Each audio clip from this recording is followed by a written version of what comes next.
स्वर्ग वास्तविक है, लेकिन नर्क भी वास्तविक है। आइए हमारे साथ चलिए वसुला राइडन की उस अनोखी जिंदगी में जहां दिव्य लोक से साक्षात्कार हकीकत बन जाते हैं। अध्याय 6 वाद विवाद। जो कुछ मेरे साथ घट रहा था उसके परिणाम स्वरूप मैं अपने घर के पास एक कलीसिया जाने लगी। वह रोमन कैथोलिक कलीसिया थी और यद्यपि मैं ग्रीक ऑर्थोडॉक्स थी, परंतु कैथोलिक कलीसिया मेरे घर के सबसे निकट केवल कुछ ब्लॉक दूर थी।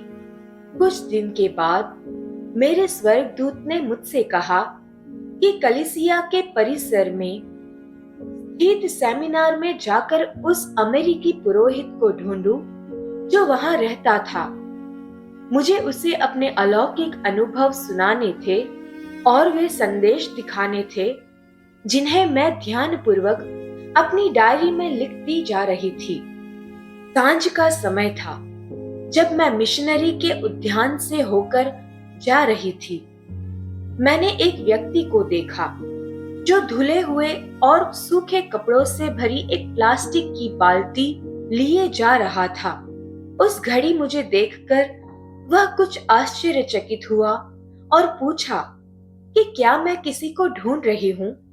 एक अमेरिकी पुरोहित, मैंने कहा। उसने उत्तर दिया कि वह अभी थोड़ी देर में लौट आएगा और पूछा कि क्या मैं उसके कक्ष में प्रतीक्षा करना चाहूंगी। उसने अपना परिचय फादर कार्ल के रूप में दिया और जैसे ही हम उसके कक्ष में प्रवेश किए, मैं अपने अनुभव उसे बताने लगी और विश्वास पूर्वक उसे वे संदेश दिखाए। इन बातों में अनभिज्ञ होने के कारण मैं समझ रही थी कि वह मेरे साथ आनंदित होगा, परंतु उसने अपना सिर झुका लिया और उसके शब्द से स्पष्ट हो गया कि वह सोच रहा था कि मैं किसी मानसिक संकट से गुजर रही हूँ या स्किज़ोफ्रेनिया जैसी बीमारी से पीड़ित हूँ। उसने पूछा कि मेरे पति कहाँ है और मैंने बताया कि वे कुछ समय के लिए यूरोप में है। उसने अनुमान लगाया होगा कि एशिया में अकेले रहते रहते मैं इतनी दुखी और उदास हो गई हूँ कि मेरा मानसिक संतुलन बिगड़ गया है। उसने मुझसे मेरे हाथों की हथेलियां दिखाने के लिए कहा और जब वह उन्हें ध्यान से देखने लगा, मैं समझ गई कि वह मानसिक रोग के उन चिन्हों को ढूंढ रहा था जो कुछ विशेष विकारों में दिखाई देते हैं। उसे मुझ पर तरस आया और मुझे किसी भी समय उससे मिलने आने का निमंत्रण दिया। उस पहले परिचय के बाद मैं हर कुछ दिनों में उससे मिलने जाती थी, यह निश्चय करके उसे सिद्ध कर दूं कि मैं सामान्य हूँ। एक दिन उसने कहा, क्या तुम मुझे वास्तव में यह देखने की अनुमति दोगी जब तुम स्वर्ग से संवाद कर रही होती हो? मैंने मन ही मन प्रार्थना की और तुरंत ही मैंने उस विशेष रीति से ईश्वर के समीप आने का अनुभव किया। तब ईश्वर ने मुझसे वचन दिया और मैंने अपना हाथ उस प्रकार रखा कि जो कुछ वह कहे उसे मैं लिख सकूं, परंतु उसी क्षण पुरोहित ने मेरा हाथ पकड़ लिया, यह देखने के लिए कि क्या वह मेरे हाथ को लिखने से रोक सकता है। जैसे ही उसने मेरी कलाई को पकड़ा, उसने एक प्रकार की झनझनाती विद्युत धारा अपने हाथ में प्रवेश करती महसूस की और वह चौंक कर तुरंत अपना हाथ पीछे खींच लिया। वह कुछ बोला नहीं, केवल मौन में देखता रहा, जबकि मैं ईश्वर के वचन ग्रहण कर रही थी। बाद में मुझे पता चला कि वह तुरंत ही फादर जिम के पास गया और उसे सब कुछ बता दिया, विशेषकर वह झंझनाहट, वह विद्युत सी अनुभूति जो पूरे दोपहर उसके हाथ में बनी रही। फादर जिम मुझे प्रायः परिसर में देखा करते थे और यह सुनकर वह पूरी तरह आश्वस्त हो गए कि यह सब दुष्टात्मिक है। उसने फादर काल से कहा, देखो, क्या तुम्हें उसमें किसी पवित्रता का चिन्ह दिखता है? बिल्कुल नहीं। तो उसका अनुभव ईश्वर से कैसे हो सकता है? उसे मेरे पास भेजो, मैं उसकी परीक्षा करूंगा। फादर काल ने मुझे बताया कि फादर जिम मुझसे मिलना चाहते हैं, क्योंकि वह निश्चय कर चुका था कि वह एक दुष्ट आत्मा से सामना करने वाला है। इसलिए मेरे आगमन से पहले उसने अपने कमरे में पवित्र जल छिड़का। उसने वह कुर्सी भी पवित्र जल से भिगोई जिस पर मुझे बैठना था, और वह मेज, कागज तथा पेंसिल भी, जिन्हें मेरे उपयोग के लिए रखा गया था। मैं आत्मविश्वास से वहां पहुंची, परंतु पहुंचते ही मैंने देखा कि फादर जिम व्याकुल और घबराए हुए थे। वह चाह रहे थे कि उनकी परीक्षा शीघ्र समाप्त हो जाए, इसलिए बिना समय गवाए उन्होंने मुझसे कहा कि मैं जो भी मुझे संवाद करता है उसे बुलाऊं और उससे लिखवाऊं, पिता, पुत्र और पवित्र आत्मा की महिमा हो। मैंने शांति से प्रार्थना की और ईश्वर से कहा कि वे मेरे हाथ का उपयोग करें और इस वाक्य को उसी विशेष लेखन में लिखे जिसमें वे अपने संदेश लिखवाते थे। और उन्होंने लिखा, परंतु इतनी शक्ति से कि पेंसिल बीच से टूट गई और मुझे उसे एक कलम से पूरा करना पड़ा। जैसे ही पेंसिल टूटी, पुरोहित उछलकर खड़ा हो गया, खुला दरवाजा पार करके गलियारे में भागा और वहां से दूर चला गया। कुछ देर बाद वह लौट कर आया, स्पष्ट रूप से घबराया और विचलित, और उसने मुझे शैतान की उपासना, दुष्ट और गूंगी आत्माओं, जादू, टोने टोटके और भविष्योक्तियों के बारे में बताना शुरू किया। वह जोर देकर कहता रहा कि मैं एक गूंगी आत्मा से संवाद कर रही हूँ, न कि किसी दिव्य स्तोत्र से। उसने फादर काल को दोष दिया कि वे मुझ पर विश्वास करते हैं, कहते हुए कि वे कितने सरल और ठगे जाने योग्य है। मैंने देखा कि वह डर रहा था, फिर भी उसने मुझे भ्रमित कर दिया और मेरे मन में संदेह पैदा कर दिया। जब मैं जाने के लिए उठी तो उसका व्यवहार बहुत कठोर और आक्रामक था। उसने मुझे आदेश दिया कि मैं कैथोलिक चर्च के परिसर में दोबारा ना आऊं और ना ही मिस्सा में भाग लूं, जब तक कि मैं लिखना पूरी तरह बंद न कर दूं। उसने यह भी जोर दिया कि मैं फादर काल से दूर रहूं। हतप्रभ होकर मैंने केवल इतना कहा कि मसीह किसी ऐसे व्यक्ति को कभी नहीं ठुकराएंगे जो उनसे प्रेम करता हो, न ही उस पर द्वार बंद करेंगे जो उनके पास आने की इच्छा रखता हो। उस कठोर भेंट से मैं भीतर तक टूट गई, जहां मैंने निर्दयता और कठोरता का आभास किया, परंतु भय भी। बाहर निकलते समय मैं दौड़ती हुई फादर काल के पास पहुंची, यह सोचकर कि कम से कम वे कुछ सौम्य होंगे। मैंने उन्हें बताया कि क्या हुआ था, कहते हुए कि उनके मित्र ने मुझे उनसे मिलने से मना किया है और यह भी कहा कि मैं चर्च में न आऊं जब तक मैं लिखना बंद न कर दूं। उन्होंने सिर झुका लिया और मौन रहे। यह स्पष्ट था कि फादर काल मेरा साथ देने वाले नहीं थे। शायद उन्हें राहत महसूस हुई होगी कि अब उन्हें मुझसे और मेरी परिस्थिति की जटिलता से नहीं जूझना पड़ेगा। मुझे साफ दिख रहा था कि मैं उनके लिए एक बोझ, एक ऐसी समस्या बन गई थी जो उनके शांत और व्यवस्थित जीवन को बाधित कर रही थी। मैं समझ गई कि अब मैं उनके लिए एक अवांछित व्यक्ति बन चुकी थी। जाने से पहले मैंने फादर काल से कहा, हाँ, मैं भी जानती हूँ कि दुष्ट आत्मा चाले चल सकती है और हमें सावधान रहना चाहिए, क्योंकि वह बहुत धोखेबाज है। परंतु शैतान मुझे ईश्वर के पास, पश्चाताप की ओर और कलीसिया के संस्कारों में वापस आने के लिए कभी काम नहीं करेगा, तो यह शैतान कैसे हो सकता है?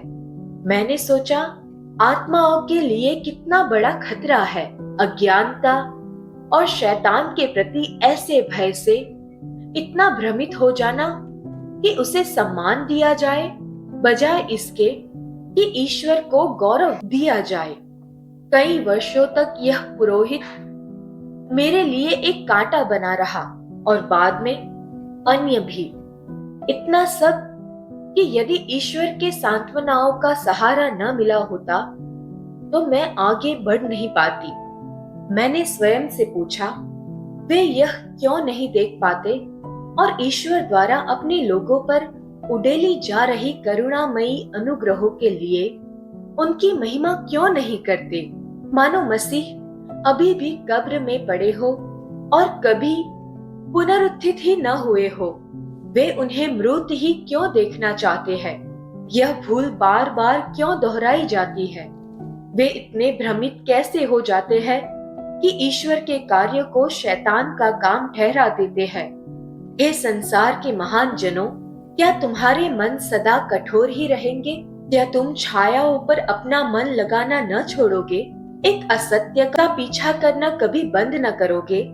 मैं व्याकुल हो उठी और फादर काल पर लगभग चिल्लाकर बोली, मैं जा रही हूँ और फिर कभी तुम मुझे यहाँ अपने परिसर में नहीं देखोगे, कभी नहीं।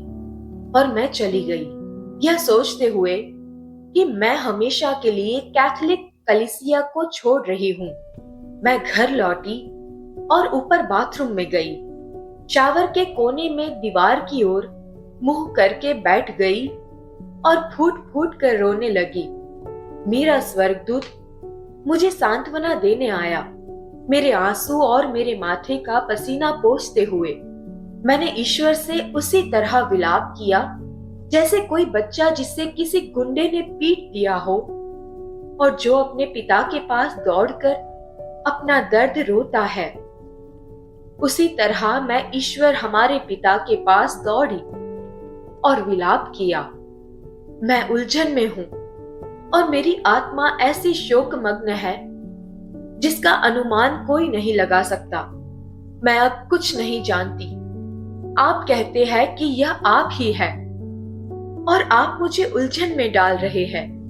मैंने आप पर विश्वास किया क्योंकि आपने दिव्य कोमलता से कहा था कि यह आप ही है।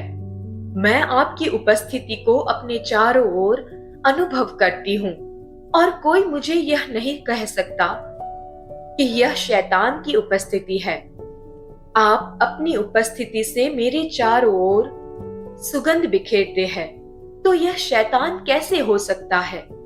मैंने आपकी खोज नहीं की, आपने मुझे खोजा और पुकारा, कोई नहीं। यहाँ तक कि सारी दुनिया भी मुझे आपके पास लाने में सफल न होती। मैं आपसे इतनी दूर थी, पर अब आप आए और आपने मेरी आत्मा को आनंद से भर दिया। मेरा हृदय धोखा नहीं खा सकता क्योंकि मैंने आपकी मधुरता को अपने ऊपर अनुभव किया। आपने अपना नाम मेरे ऊपर तेल की भांति उड़ेल दिया। मुझे अभिषिक्त करने के लिए आपने मेरा अभिषेक किया है। आपने मुझे उठाया और मेरी आत्मा की स्मृति को पुनर्स्थापित किया। पर देखिए, अब आपके अपने ही आपके अनुग्रह को अस्वीकार कर रहे हैं और केवल शैतान को देख रहे हैं। यदि यह सचमुच आप ही है, हे मेरे प्रभु, तो एक दिन मैं चाहती हूँ कि वह पुरोहित स्वयं स्वीकार करे और देखे कि मेरा यह संवाद लेखन दिव्य मूल का है। तब मैं पूर्ण विश्वास करूंगी और शांति में रहूंगी। एक क्षण भर का मौन छा गया और ईश्वर ने अत्यंत गंभीर स्वर में केवल इतना कहा, मैं उसे झुका दूंगा। फादर जिम ने मुझे प्रतिदिन कहने के लिए 3 प्रार्थनाएं दी थी। संत मिकाइल की प्रार्थना, संत बर्नार्ड की याद कर विनती और प्रभु यीशु के पवित्र हृदय का एक नौवेना। जो कुछ हुआ था उसके कारण मैं उलझन में थी और संदेह करने लगी थी, परंतु भीतर से कुछ मुझे प्रेरित कर रहा था कि मैं उन तीनों प्रार्थनाओं का पाठ करूं। मैं उन्हें प्रतिदिन दोहराती रही और वही किया जो पुरोहित ने मुझसे कहा था कि मैं ईश्वर के संदेश स्वीकार करना बंद कर दूं और उन्हें लिखना भी बंद कर दूं। मुझे ऐसा लगा मानो किसी ने मुझे कारावास में डाल दिया हो और मेरे हाथ पांव बांध दिए हो। किंतु अधिक समय नहीं बिता कि एक दिन जब मैं सामान्य नोट्स लिख रही थी, तभी अकस्मात में मैंने ईश्वर की महिमा और शक्ति को अपने ऊपर उतरते हुए अनुभव किया और मेरा हाथ बलपूर्वक पकड़ लिया गया। जहां मुझे इसकी बिल्कुल अपेक्षा नहीं थी, वहीं ईश्वर फिर मेरे निकट आए। जो संदेश मैंने सुना उसने मुझे प्रेम और शांति की अद्भुत अनुभूति से भर दिया। मैंने उसे लिख लिया, मैं ईश्वर तुझसे प्रेम करता हूं। वसूला, इसे सदैव याद रखना, यहोवा मेरा नाम है। मैं किसी संदेश की खोज में नहीं थी, यह तो स्वयं ही घटित हो गया, क्योंकि मेरे सामने कागज और पेंसिल थी। मैं इतनी गहराई से छू गई कि तत्काल आंसुओं में फट पड़ी।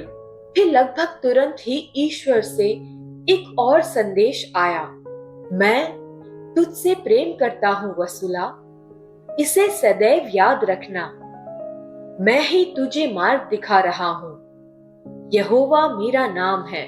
सब आलोचना और निंदा के बीच ईश्वर मेरे इस कारावास में मुझसे मिलने आ गए। मानो मेरे कारागार का द्वार अचानक खुल गया हो और स्वर्गीय प्रकाश की एक किरण मेरे कक्ष में प्रवेश कर गई हो, मुझे अपने प्रकाश में लपेटते हुए और मेरे हृदय को आशा से भरते हुए। उन्होंने जो संपूर्ण ब्रह्मांड को अपनी हथेली में थामे हुए है, समय निकाला और कष्ट भी उठाया, केवल मुझे अपना प्रेम और स्नेह दिखाने के लिए।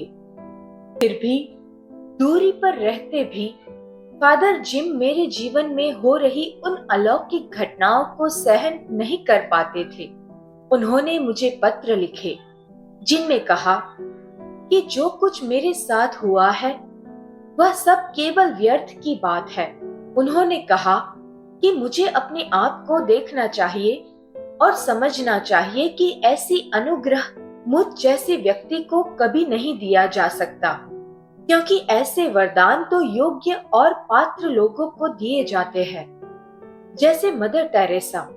कभी कभी लगता था कि वह स्वयं अपने बारे में ही बोल रहे हैं। इतने अध्ययन के बाद और इतने वर्षों तक पुरोहित होकर मसीह को समर्पित रहने के बाद क्यों वे स्वयं ऐसा वरदान ना पाए?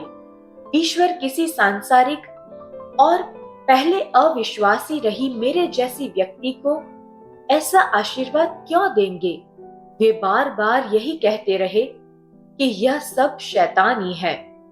यह निश्चित रूप से अलौकिक है, पर यह शैतान द्वारा कराया गया है, ईश्वर द्वारा नहीं। कुछ समय के लिए मेरे भीतर का एक भाग शायद फादर जिम की बातों पर विश्वास करने लगा था, क्योंकि उनके साथ उस टकराव के बाद जब भी ईश्वर मेरे निकट आते, मैं सचमुच उन्हें दूर भगा देती। यदि मेरे अंतर मन में ईश्वर कहते, मैं यहोवा तुझसे प्रेम करता हूं, तो मैं ऐसा प्रकट करती मानो सुन ही नहीं रही हूं और कुछ भी लिखने से इनकार कर देती। यदि यीशु आते और कहते, शांति हो मेरी बच्ची, तो मैं उन्हें अनसुना कर देती और उनके शब्दों को मन के पीछे धकेलने का प्रयत्न करती, यह सोचकर कि कहीं यह शैतान ही तो नहीं। मैं तो आक्रामक भी हो गई थी। बार बार मैंने ईश्वर पिता और यीशु दोनों से संवाद करना ठुकरा दिया, और यह सब यूं ही चलता रहता यदि मेरा स्वर्गदूत डैनियल न होता। मैं अपने आप से पूछती रहती, मैंने कैसे मान लिया कि सर्वशक्तिमान ईश्वर इतने सरल और सीधे ढंग से मुझसे बात करेंगे। अपने पूरे जीवन में मैंने कभी ऐसा सुना नहीं था। हाँ, बाइबल में तो मूसा, अब्राहम और नबियों ने ईश्वर से बात की थी, पर मैं उनके सामने क्या थी? मैं कैसे मान सकती थी कि यह ईश्वर है? अवश्य ही यह एक माया होगी। इसलिए बार बार मैंने ईश्वर पिता और यीशु दोनों से संवाद करने से इनकार कर दिया। लेकिन इन संदेहों और फादर जिम की बातों के बावजूद मेरे भीतर कहीं न कहीं मैं अब भी अपने स्वर्गदूत डैनियल पर भरोसा करती थी। एक दिन वह मेरे पास आए और बताया कि उनके पास मेरे लिए यीशु का एक संदेश है। उन्होंने स्वयं को एक मध्यस्थ के रूप में प्रस्तुत किया और वे शब्द मुझे सुनाए। धीरे धीरे मेरे संदेह कम होते गए और मेरे घाव भरने लगे और फिर मेरे भीतर की शांति लौट आई। जब मेरा स्वर्गदूत मेरे पास आता रहा तो वह कभी कभी मेरे हाथ का उपयोग करके मेरे और अपने चित्र बनाता, कभी किसी गिरजाघर के और अन्य रेखा चित्र भी बनाता। फिर 20 जून 1986 को मेरे स्वर्गदूत ने मुझे बताया कि उनके पास यीशु का एक और संदेश है। मैंने बिना सोचे शब्द लिख लिए और जब मैं उन्हें मिटाने ही वाली थी, क्योंकि पुरोहित की बातें अब भी मेरे मन में थी, तो मेरे स्वर्गदूत ने मुझसे कहा कि मैं उन शब्दों को ना मिटाऊं, बल्कि पढ़ूं। यह मेरे संकट शुरू होने के बाद यीशु से मिला पहला संवाद था। उन शब्दों में बस इतना लिखा था, मैं यीशु तुमसे प्रेम करता हूँ। धीरे धीरे मेरे स्वर्गदूत डैनियल ने मुझे और भी संदेश स्वीकार करने के लिए तैयार किया। 9 जुलाई 1986 को मुझे ईश्वर से एक संदेश मिला जिसमें लिखा था, मैंने तुम्हें आध्यात्मिक भोजन दिया है। मैं तुम्हें यह भोजन देने आया था। कृपया दूसरों की मदद करो, उन्हें भी यह भोजन देकर उनकी सहायता करो और उन्हें मेरी ओर ले चलो। मैंने तुम्हें प्रेम दिया है, अतः मेरा अनुसरण करो। मैंने तुम्हें यह भोजन देकर अनुग्रह दिया है, इसे दूसरों को भी दो कि वे भी इसका आनंद ले। यद्यपि मिशनरी के पुरोहितों से मुझे प्रारंभ में निराशा हुई थी, फिर भी मैंने उनसे संपर्क बिल्कुल नहीं तोड़ा था। मैंने उन संदेशों के बारे में फादर जिम से बात करना बंद कर दिया था, उसी पुरोहित से जिसने मुझे इतनी कठोरता से दोषी ठहराया था। परंतु अंततः मैंने उन्हें बताया कि संदेश अब भी मुझ तक आ रहे हैं। तब तक मैं कागज के टुकड़ों पर लिखना छोड़ चुकी थी और क्रमबद्ध रूप से सुरक्षित रखने के लिए उन्हें कॉपी में लिखने लगी थी। मैंने सोचा कि फादर जिम को अपने घर बुलाकर बता दूं कि मेरा ईश्वर से संवाद अब भी चल रहा है। उन्हें मेरी बात पसंद नहीं आई, परंतु मैंने अपनी वे कॉपियां उन्हें दे दी कि वे उन्हें वापस मिशनरी ले जाकर जांच ले। अगले ही दिन उन्होंने मुझे एक बहुत कठोर पत्र भेजा जिसमें लिखा था कि मैं उन कॉपियों को तुरंत जला दूं और अपने उन मित्रों से कह दूं जिन्होंने कुछ संदेश पढ़े थे कि वे जो भी पढ़ चुके हैं उसे भूल जाए।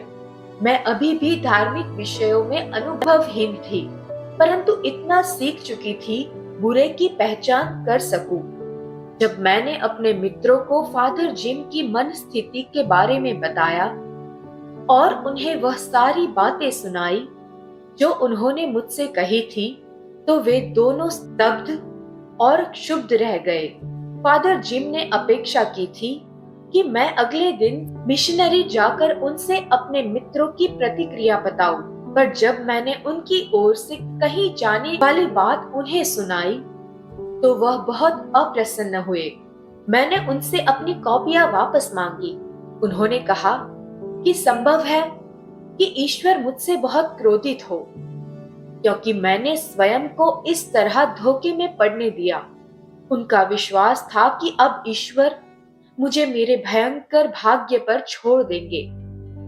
उन्होंने यह भी कहा कि ईश्वर ने मेरे साथ धैर्य रखा था, एक बार नहीं, 2 बार।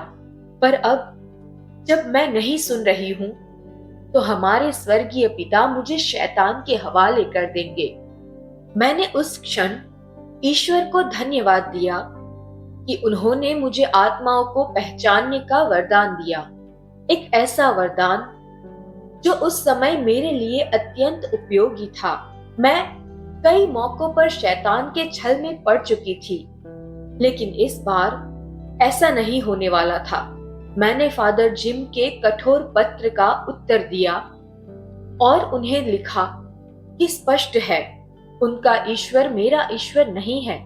फादर जिम जिस ईश्वर को मेरे सामने प्रस्तुत कर रहे थे, वह एक कठोर ईश्वर था, क्रोध से त्वरित, अधीर, असहिष्णु, दया विहीन और प्रेम विहीन। उनका ईश्वर 1-2 बार क्षमा करता था और फिर विपन्न आत्माओं से मुंह मोड़कर उन्हें नरक में फेंक देता था यदि वे ना सुने। परंतु जिसे मैं जानती थी, जो प्रतिदिन मुझसे बोलता था, वह ईश्वर पूर्ण प्रेम था, असीम धैर्यवान, सहनशील और कोमल। मैंने उन्हें लिखा कि मेरा ईश्वर क्रोध करने में धीमा है, परंतु रूप से दयावान है और मेरी आत्मा को प्रेम से आवृत करता है। मेरा ईश्वर जो प्रतिदिन मेरे कमरे में मुझसे मिलने आता है, जिसे वे शैतान या किसी गूंगी आत्मा की तरह समझते हैं, मेरी आत्मा को शांति, सांत्वना और आशा से भर देता है। मेरा ईश्वर, मैंने आगे लिखा, मुझे आध्यात्मिक रूप से पोषित करता है, मेरे भीतर उसके प्रति विश्वास को बल देता है और आज भी ऐसा ही है। मेरा ईश्वर मुझे आध्यात्मिक बातें सिखाता है और अपने हृदय की संपदा प्रकट करता है। वह सबको क्षमा करने वाला है। यदि हम पश्चाताप करें, वह हर अपराध को क्षमा कर देता है। यदि वह कहते हैं, मैं तुम्हारे पापों का दोष तुम्हारे सिर पर नहीं रखूंगा, मैं तुम्हें अभी क्षमा करता हूं। मैं तुम्हारे मुंह पर दरवाजा बंद नहीं करूंगा। मैं तुमसे सच कहता हूं कि मैं तुम्हें 1,00,000 बार भी क्षमा कर सकता हूं और खुली बाहों के साथ तुम्हारे सामने खड़ा हूं, तुम्हें पुकारते हुए कि मेरे पास आओ और उस प्रेम को अनुभव करो जिसे मैं तुम्हें देना चाहता हूं। आओ, तुम सब जो मुझसे दूर भागते हो और मुझसे डरते हो, तुम सब जो मुझे नहीं जानते, मेरे निकट आओ और तुम समझोगे कि मैं प्रेम से भरा, दया से भरा और करुणा से भरा ईश्वर हूं। फादर जिम अपने आग्रह पर दृढ़ रहे और मुझसे विनती करने लगे कि मैं कुछ दिनों के लिए लिखना बंद कर दूं, ताकि यह देखा जा सके कि क्या होता है। मैंने उनकी बात मान ली, लेकिन प्रार्थना में मैंने ईश्वर से एक स्पष्ट और विशिष्ट संदेश मांगा। उत्तर में मुझे केवल यह मिला, मैं यहोवा तुम्हारा पथ प्रदर्शन कर रहा हूं और कुछ नहीं। 3-4 महीनों तक फादर जिम के साथ इस आगे पीछे के संघर्ष के बाद मेरे पति और मैं फादर काल के मित्र बन गए, जो हमारे यहाँ भोजन पर आने लगे। धीरे धीरे उन्हें समझ में आने लगा कि मैं न तो भ्रमग्रस्त हूँ, न पागल, और न ही किसी कहानी को गढ़ने में मेरी कोई रुचि है। एक दिन उन्होंने मुझे चकित कर दिया, यह कहते हुए कि जो कुछ मुझे मिला है वह वास्तव में ईश्वर का एक वरदान भी हो सकता है। तब उन्होंने अपनी यह धारणा अमेरिकी पुरोहित फादर जिम के साथ भी साझा करना चाहा। दोनों पुरोहितों ने आपस में फिर से विचार विमर्श किया और अंततः मुझे बांग्लादेश के एक स्थान दियांग जाने की सलाह दी। उन्होंने विस्तार से बताया कि उस दूरस्थ गांव तक कैसे पहुंचना है और वहां रहने वाले कैथोलिक सन्यासी फादर दुजारिये को ढूंढना है, जिन्हें विशेषकर आत्माओं की परख करने का वरदान प्राप्त था। यह यात्रा सरल नहीं थी। पहले मुझे चिटगांग के लिए उड़ान भरनी थी, फिर दियांग पहुंचने के लिए डोंगी से एक नदी पार करनी थी और अंत में दिए गए निर्देशों के अनुसार उस सन्यासी को ढूंढना था। मैं अकेले वहां जाने की कल्पना भी नहीं कर सकती थी, इसलिए मैंने अपने मित्र बिएट्रिस को सब बता दिया और वह तुरंत मेरे साथ चलने को तैयार हो गई। चिटगांग उतरने के बाद हमें एक रिक्शा चालक मिला जो हमें नदी तक ले जाने के लिए तैयार हो गया। वहां हमें एक डोंगी दिखाई दी और हमने नदी पार ले चलने के लिए कहा। सौभाग्य से नाविक उस नदी को भली भांति जानता था और प्रबल धाराओं से बचने के लिए उसने तुरंत नाव को मोड़ लिया। वह पार करना काफी नाटकीय रहा। जब हम उस पार भूमि पर पहुंचे तो हमें जल्दी करनी पड़ी क्योंकि अंधेरा उतर रहा था और हमें झाड़ियों के बीच अकेले रह जाने का भय था। हमें एक रिक्शा दिखाई दिया और हमने उस आदमी से विनती की कि वह हमें कैथोलिक चैपल तक ले चले। उसने मना कर दिया, यह कहते हुए कि वहां कोई सड़क नहीं है, केवल एक पगडंडी है जो बारिश से खराब हो चुकी है। हमने बहुत विनती की और अंततः वह इस बात पर राजी हुआ कि जितनी दूर तक रिक्शा जा सकेगा वह ले जाएगा, पर उसके बाद हमें पैदल ही जाना होगा। हम रिक्शे पर बैठ गए और वह हमें ले चला। कुछ देर बाद जब रास्ता और भी उबड़ खाबड़ होने लगा, उसने रिक्शा रोक दिया और कहा कि अब आगे हमें पैदल जाना होगा। हम तेजी से चलने लगे क्योंकि आकाश और गहरा होता जा रहा था। लगभग 20 मिनट बाद हम ठिठक गए क्योंकि हमारे सामने पगडंडी 2 भागों में बंट गई थी। हम अपनी आंखों पर विश्वास नहीं कर पा रहे थे। अब क्या, हम किस ओर जाएं? हमने बाईं ओर का रास्ता चुना, केवल आशा पर भरोसा करते हुए। इस बीच रात लगभग उतर आई थी और मच्छर झुंड बनाकर हमारे चारों ओर मंडराने लगे। मैंने बिएट्रिस से कहा, अगर यह रास्ता सही न हुआ तो हम बड़ी मुसीबत में पड़ जाएंगे, पर ईश्वर हमारे साथ थे और अंततः हम राहत की सांस लेते हुए एक इमारत के सामने पहुंचे। इसके बारे में हमें बताया गया था कि वहां कुछ पुरोहित रहते हैं। हम सीधे भीतर चले गए और एक पुरोहित से भेंट हुई। उनके चेहरे के भाव देखकर लगा कि हमें वहां देखकर वे चकित थे। हमने उन्हें बताया हम फादर दुजारिये को ढूंढ रहे हैं। उन्होंने स्नेहपूर्वक हमें कुछ पेय दिया और बताया कि फादर दुजारिये वहां नहीं रहते, बल्कि कुछ ही मिनट दूर एक छोटे से स्थान में रहते हैं। उन्होंने हमें सलाह दी कि पूरा अंधेरा होने से पहले ही हम शीघ्र वहां पहुंच जाएं। हम तुरंत बाहर निकले और फिर से झाड़ियों के बीच एक पगडंडी पर तेजी से चलने लगे जो फादर दुजारिये के निवास की ओर जाती थी। वह स्थान बहुत साधारण और जर्जर था। हमने उस जीर्ण दरवाजे पर दस्तक दी। दरवाजा खुला तो सामने एक लंबे दुबले पतले व्यक्ति खड़े थे। हमने उनसे कहा कि हम उनसे बात करना चाहते हैं। और हमें रात में ठहरने का स्थान भी चाहिए।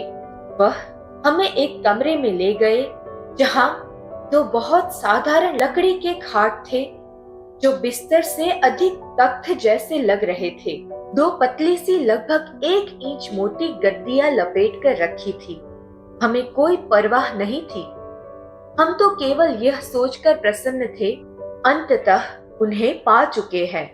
उन्होंने कहा, अपने बैग यहाँ रख दो और मेरे भोजन कक्ष में चलकर कुछ खा लो। हम उनके पीछे गए। जिस कमरे को वह भोजन कक्ष कहते थे वहां ना कोई मेज थी ना कुर्सियां, बस सीमेंट के फर्श पर 2-4 चटाइयां बिछी थी। एक स्थानीय स्त्री नंगे पैर भीतर आई और एक टीन का बर्तन तथा 3 एल्यूमिनियम की प्लेटें चटाइयों पर रख गई। फादर दुजारिये ने वहां के गरीब लोगों की आदत अपना ली थी। वे फर्श पर रखकर हाथों से भोजन करते थे। भोजन के बाद बिएत्रिस और मैंने बड़ी बेचैन रात गुजारी क्योंकि हमें पर्दों पर बहुत बड़ी बड़ी मकड़ियां चिपकी मिली। वे भली भांति खा रही थी क्योंकि मच्छरों के झुंड कमरे में गूंज रहे थे। हम उन पर नजर गड़ाए रही। थक कर हमारी आंख लग न गई। सुबह जब सूरज की रोशनी चढ़ी तो हमने देखा कि छोटे से स्नान घर की गहरे हरे रंग की दीवारें भी बड़े बड़े मकड़ियों से भरी पड़ी थी। पिछली रात हल्की रोशनी में हम उन्हें देख नहीं पाए थे। यह हमारे लिए वास्तव में बहुत ज्यादा था। उस सुबह मैंने अपने सभी अनुभव उस सन्यासी से साझा किए और उन्हें वे संदेश भी दिखाए जो मुझे मिल रहे थे। उन्होंने उन्हें पढ़ा और कुछ देर बाद मेरी ओर देखकर बोले, ये यीशु के हृदय से आए हैं। तुम्हें एक वरदान दिया गया है और तुम ईश्वर के इस निमंत्रण को अस्वीकार मत करो। वह हमें कुछ कहना चाहते हैं। तो क्या यह अलौकिक और दिव्य मूल का है? मैंने पूछा। हाँ है। तुम अपने आह्वान के प्रति विश्वास योग्य रहो। उन्होंने उत्तर दिया। ये वचन मेरे लिए मरहम जैसे थे। मेरी सभी पीड़ाएं मानो किसी ने सहला दी हो। हल्के हृदय के साथ नदी की ओर लौट चली। घर की यात्रा का अंतिम पड़ाव। हम दोनों बहुत भूखे थे पर आसपास कहीं कोई भोजनालय नहीं था। लेकिन नदी पार करते ही हवा में भोजन की सुगंध तैरती मिली। उस सुगंध का पीछा करते हुए हम एक आदमी तक पहुंची जो अपने ठेले के नीचे बड़े कड़ाहे में समोसे तल रहा था। छोटी सी खुली जगह में कई स्थानीय लोग बैठकर चाव से खाते दिखाई दिए। जैसे ही उन्होंने हमें देखा, 2 यूरोपीय महिलाएं समोसे खरीदती हुई जो हमारे निकट बैठे थे, वे तुरंत उठकर हमें अपनी सीट दे दी। हम अकेली मेज पर बैठी, पर जैसे ही बिएत्रिस ने कैमरा निकाला, आसपास के लोग तस्वीर खिंचवाने के उत्साह में हमारी चारों ओर इकट्ठा हो गए।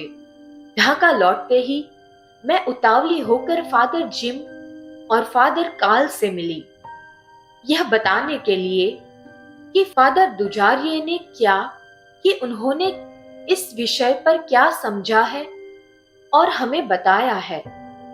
वे ध्यान से सुनते रहे और मैंने देखा कि वे उस सन्यासी की बात का सम्मान करते थे। उनका रवैया मेरे प्रति बदलने लगा।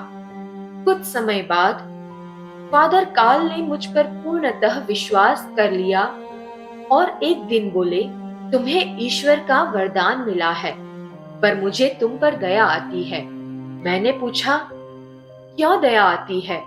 उन्होंने उत्तर दिया, क्योंकि यदि यह सचमुच ईश्वर ही है जो तुमसे बोलते हैं, तो वह तुमसे बहुत भारी और कठिन बातें मांगेंगे। वह तुमसे बहुत सी ऐसी चीजें छोड़ने को कहेंगे जो उनकी नहीं है। तुम्हें बहुत संघर्ष सहना पड़ेगा और लोगों की जुबान तुम्हें क्षति पहुंचाने से नहीं चुकेगी। वह तुम्हारा उपयोग करेंगे और तुम्हें विश्राम नहीं मिलेगा। तुम सताई जाओगी और अस्वीकार की जाओगी, उन सभी की तरह जिन्हें भविष्यवाणी और प्रकाशन का वरदान मिला। तुम भाग्यशाली हो कि इस युग में जी रही हो, न कि उन दिनों में जब न्यायिक जांच वाले लोगों को विधर्मी और जादूगरनी कह जला डालते थे। लेकिन यही तो संकेत है कि ईश्वर तुम पर विश्राम करते हैं। तुम्हें छूट नहीं दी जाएगी, तुम कोई अपवाद नहीं हो। फिर भी ईश्वर तुम्हारे माध्यम से विजय पाएंगे और महिमान्वित होंगे। कम से कम इस बात में प्रसन्न हो कि वह कभी तुम्हारा साथ नहीं छोड़ेंगे। ईश्वर सदैव तुम्हारे साथ रहेंगे। उनके शब्द कितने भविष्य सूचक सिद्ध हुए। फिर एक दिन जब मैं कैनवस पर चित्र बनाने में व्यस्त थी, मैंने तीव्रता से महसूस किया कि ईश्वर मुझे पुकार रहे हैं, बार बार और अत्यावश्यक रूप से। मैंने अपनी कूची फेंक दी और उस कमरे की ओर दौड़ी जहां मेरी डायरी और संदेश रखे थे। वह यीशु थे। वह एक राजा के रूप में प्रकट हुए, महिमामय, सामर्थी, राजाओं के राजा। मुस्कुराते हुए उन्होंने मुझे अपना संदेश लिखने को निमंत्रित किया। लेकिन जो कुछ मैंने आगे सुना वह नहीं था जिसकी मैंने अपेक्षा की थी। आपने अभी स्वर्ग वास्तविक है लेकिन नरक भी वास्तविक है सुना। कल हमारे साथ जुड़िए एक नए एपिसोड के लिए।